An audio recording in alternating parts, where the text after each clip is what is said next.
05. 05, one of the maps that I've hunted a bit. Let's see what this one has to offer. Very cool map. I really like this one. We already went through that a little bit. I think there's some more to talk about.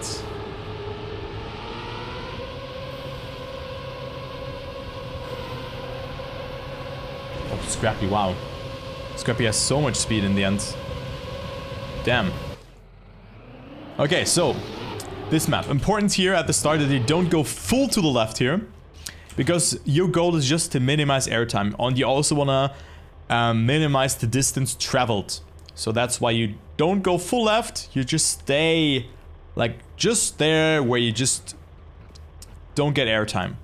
Then you want to steer to the right here with a quite like early apex, I would say. Don't hit the apex like here, because you want to also, like here, you want to be full outside. You can see here, there's hardly any room between them and the road, because if you go to the right, you can jump here. And with that, you lose speed, or you can go into a slide. You cannot slide here. You're below 410 speed. You cannot do an SD there. So this is not important. The importance on this map is that you enter, or like just go very, very close here towards the sand as possible to, again, minimize the distance traveled with your car. As well as here, hit the booster as well, then go diagonal over the uphill and enter this one very, very close to the wall, because the more you go up, the more speed you lose.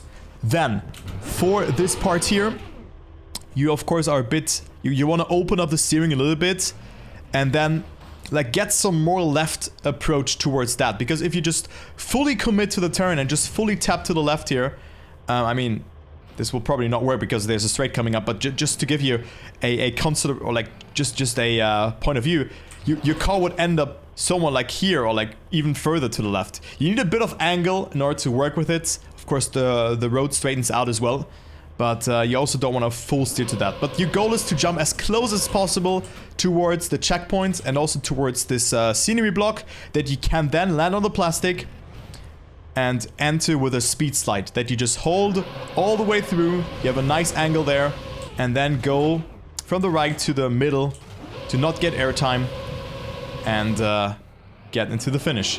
Very, very tight map. Every kilometer per hour is important on this one. It's very cool to hunt though. Also matchmaking, it's not that hard to do. I think the only thing that you really have to consider is to get this line here across, that you jump very tight and maybe try to go for an SD. I think one of the major mistakes that people are doing is going too close to that corner, even though this is pretty hard. And only look onto your skid marks, because in matchmaking I sometimes was landing here on the right side and I just lost a lot of speed and I had to respawn.